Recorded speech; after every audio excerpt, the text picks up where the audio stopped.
ಧರ್ಮಸ್ಥಳದ ನಿಗೂಢ ರಹಸ್ಯಕ್ಕೆ ಸಂಬಂಧಪಟ್ಟ ಹಾಗೆ ಸ್ಫೋಟಕ ಟ್ವಿಸ್ಟ್ ಸಿಕ್ಕಿದೆ. ನಿನ್ನೆ ಸಿಕ್ಕಿರೋದು ಒಂದಲ್ಲ ಅಸ್ಥಿಪಂಜರ, ಬರೋಬ್ಬರಿ 3 ಅಸ್ಥಿಪಂಜರ ನಿನ್ನೆಯ ಕಾರ್ಯಾಚರಣೆಯ ಸಂದರ್ಭದಲ್ಲಿ ಸಿಕ್ಕಿತ್ತು ಅಂತ ಹೇಳಿ ವಕೀಲರೊಬ್ಬರು ಕ್ಲೈಮ್ ಮಾಡ್ತಿದ್ದಾರೆ. ಸರ್ಪ್ರೈಸ್ ಸ್ಪಾಟ್ ನಲ್ಲಿ ಸಿಕ್ಕಿದ್ದು ಒಟ್ಟು 3 ಅಸ್ಥಿಪಂಜರ ಅಂತ ಹೇಳಿ ಈ ಪ್ರಕರಣದಲ್ಲಿ ದೂರುದಾರಿಯಾಗಿರುವಂತಹ ಸುಜಾತಾ ಭಟ್ ಅವರ ಪರ ವಕೀಲ ಮಂಜುನಾಥ್ ಮಾಹಿತಿಯನ್ನ ಕೊಟ್ಟಿದ್ದಾರೆ. ಪಾಯಿಂಟ್ ನಂಬರ್ 11ರಲ್ಲಿ ಕಾರ್ಯಾಚರಣೆ ನಿನ್ನೆ ನಡೀಬೇಕಾಗಿತ್ತು. ಆ ಜಾಗಕ್ಕೆ ಹೋದಂತಹ ಸಂದರ್ಭದಲ್ಲಿ ಇಲ್ಲಲ್ಲ ಸ್ವಲ್ಪ ಮೇಲ್ಭಾಗಕ್ಕೆ ಹೋಗೋಣ ಅಂತ ಹೇಳಿ ದೂರುದಾರ ಕರ್ಕೊಂಡು ಹೋಗ್ತಾನೆ. ಸುಮಾರು 100 ಮೀಟರ್ ಗುಡ್ಡದಲ್ಲಿ ಮೇಲಕ್ಕೆ ಹೋಗ್ಲಾಗುತ್ತೆ.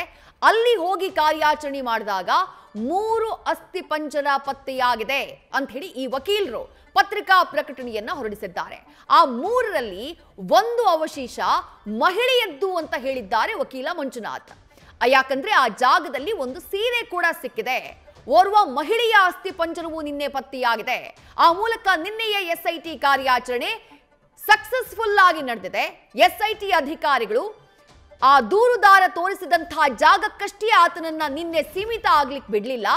ಆತ ಗೊಂದಲದಲ್ಲಿದ್ದಂತಹ ಸಂದರ್ಭದಲ್ಲಿ ಇಲ್ಲ ಈ ಜಾಗ ಅಲ್ಲ ಬೇರೆ ಜಾಗ ಅಂತ ಹೇಳಿದಾಗ ಆತನಿಗೆ ಅಲ್ಲಿಗೆ ಹೋಗೋದಕ್ಕೆ ಅವಕಾಶ ಕೊಟ್ಟರು, ಅಲ್ಲಿ ಡಿಗ್ ಮಾಡೋದಕ್ಕೆ ಪರ್ಮಿಷನ್ ಅನ್ನ ಕೊಟ್ಟರು.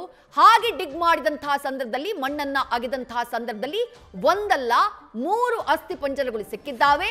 ಅದರಲ್ಲಿ ಓರ್ವ ಮಹಿಳೆಯದ್ದು, 1 ಅಸ್ಥಿಪಂಜರ ಮಹಿಳೆಯದ್ದು ಅನ್ನುವಂತಹ ಕ್ಲೈಮ್ ಅನ್ನ ಮಾಡಿದ್ದಾರೆ ಸುಜಾತಾ ಭಟ್ ಪರ ವಕೀಲರಾಗಿರುವಂತಹ ಮಂಜುನಾಥ್. ಡೀಟೇಲ್ಸ್ ನಮ್ಮ ಪ್ರತಿನಿಧಿ ಕಿರಣ್ ನೀಡ್ತಾ ಹೋಗ್ತಾರೆ. ಕಿರಣ್, ಸಾಕಷ್ಟು ಸ್ಫೋಟಕವಾದಂತಹ ವಿಚಾರ. ಮಂಜುನಾಥ್ ಅವರು ಯಾರು ಅಂದ್ರೆ ಈ ಹಿಂದೆ ಆ 1ನೇ ಸ್ಪಾಟ್ ನಲ್ಲಿ ಮಣ್ಣನ್ನು ಆಗಿದಂತಹ ಸಂದರ್ಭದಲ್ಲಿ ATM ಕಾರ್ಡು, ಪ್ಯಾನ್ ಕಾರ್ಡು ಹಾಗೆ ಒಂದು ಹರಿದ ಬ್ಲೌಸ್ ಸಿಕ್ಕಿತ್ತು ಅಂತ ಮಾಹಿತಿ ಕೊಟ್ಟಿದ್ದು ಇದೇ ಮಂಜುನಾಥ್. ಆ ಮಾಹಿತಿ ನಿಜ ಆಗಿತ್ತು. ಈಗ ಮತ್ತೊಂದು ಮಾಹಿತಿಯನ್ನ ಕೊಟ್ಟಿದ್ದಾರೆ. ನಿನ್ನೆ ಸಿಕ್ಕಿದ್ದು 1 ಅಸ್ಥಿಪಂಜರ ಅಲ್ಲ 3 ಅಸ್ಥಿಪಂಜರ ಅಂತ ಹೇಳಿ. ಏನ್ ಡೀಟೇಲ್ಸ್ ಸಿಗ್ತಾ ಇದೆ ಇದಕ್ಕೆ ಸಂಬಂಧಪಟ್ಟ ಹಾಗೆ?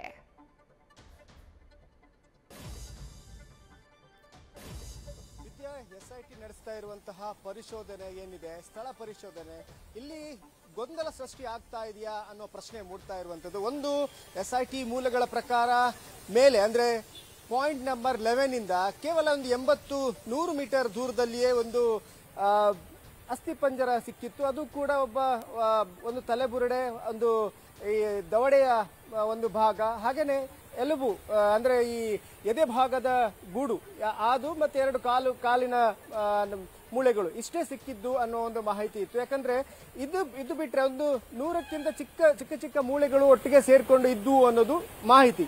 ಆದ್ರೆ ಇದು ಅದರ ನಂತರ ಆದಂತಹ ಬೆಳವಣಿಗೆಯಲ್ಲಿ ಕೇವಲ ಒಂದು ಇದು ಸಿಕ್ಕಿರುವಂಥದ್ದು, ತಲೆಬುರುಡೆ ಸಿಕ್ಕಿರುವಂಥದ್ದು. ಈ ಹಿನ್ನೆಲೆಯಲ್ಲಿ ಒಂದೇ ಒಂದು ಅಸ್ಥಿಪಂಜರ ಸಿಕ್ಕಿರುವಂಥದ್ದು. ಅದು ಕೂಡ ಕೆಲವು ಅಸ್ಥಿಪಂಜರದ ಕೆಲವು ಭಾಗಗಳು ಮಾತ್ರ, ಇಡೀ ಒಂದು ಅಸ್ಥಿಪಂಜರ ಅಲ್ಲ.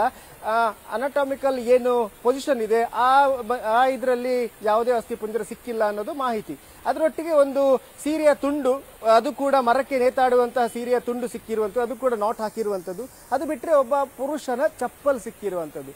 ಇಷ್ಟು ಸಿಕ್ಕಿತ್ತು ಅನ್ನುವ ಮಾಹಿತಿ ಇತ್ತು. ಅದನ್ನ FSL ಅವರು ಈಗಾಗಲೇ ತಗೊಂಡು ಹೋಗಿದ್ದಾರೆ. ಇದರ ನಡುವೆ ಇವತ್ತು ಅನನ್ಯ ಭಟ್ ಅಂದ್ರೆ ಅನನ್ಯ ಭಟ್ ಏನು ಕೇಸ್ ಇದೆ ಅದಕ್ಕೆ ಸುಜಾತಾ ಭಟ್ ಅವರ ತಾಯಿಯ ಪರವಾಗಿರುವಂತಹ ಒಂದು ವಕೀಲರಾಗಿದ್ದಾರೆ ಮಂಜುನಾಥ್ ಅವರು ಒಂದು ಪತ್ರಿಕಾ ಬಿಡುಗಡೆ ಮಾಡಿದ್ದಾರೆ. ಅದರಲ್ಲಿ ಪಾಯಿಂಟ್ ನಂಬರ್ 11ಇಂದ ಮೇಲೆ ಅಂದ್ರೆ ಸರ್ಪ್ರೈಸ್ ಪ್ಲೇಸ್ ಅಲ್ಲಿ ಯಾರು ದೂರುದಾರ ಅವರನ್ನ SIT ಅಧಿಕಾರಿಗಳನ್ನ ಕರ್ಕೊಂಡು ಹೋಗ್ತಾರೆ. ಅಲ್ಲಿ 3 ಅಸ್ಥಿಪಂಜರಗಳು ಸಿಕ್ಕಿತ್ತು. ಅದರಲ್ಲಿ ಒಂದು ಮಹಿಳೆಯ ಅಸ್ಥಿಪಂಜರ. ಮತ್ತೆ ಏನು ಈ ಒಂದು ಪರಿಶೋಧನೆ ಇದೆ ಸಕ್ಸಸ್ಫುಲ್ ಆಗಿದೆ ಅನ್ನೋದು ಆತ ಹೇಳ್ತಿರುವಂತ ಮಾಹಿತಿ. ಈಗಾಗಲೇ ಈ ನಿಟ್ಟಿನಲ್ಲಿ ಈಗಾಗಲೇ ಗೊಂದಲ ಸೃಷ್ಟಿಯಾಗಿರೋದು. ಇದಕ್ಕೆ ಸ್ಪಷ್ಟ ಉತ್ತರವನ್ನ SIT ಅಧಿಕಾರಿಗಳೇ ನೀಡಬೇಕು. ಯಾಕಂದ್ರೆ ಒಂದು ಮಾಹಿತಿಯ ಪ್ರಕಾರ ನಿನ್ನೆ ಸಿಕ್ಕಿರೋದು 1 ಅಸ್ಥಿಪಂಜರ ಮತ್ತೆ ಕಳೆಬರಹದ ಕೆಲವು ತುಂಡುಗಳು ಮಾತ್ರ.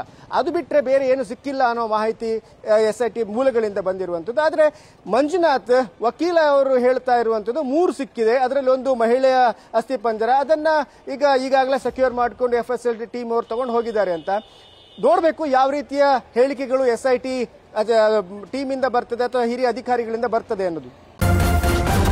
ನ್ಯೂಸ್ ಫಸ್ಟ್ ನಿರ್ಭೀತಿಯಿಂದ ನಿಮ್ಮ ಪರವಾಗಿ.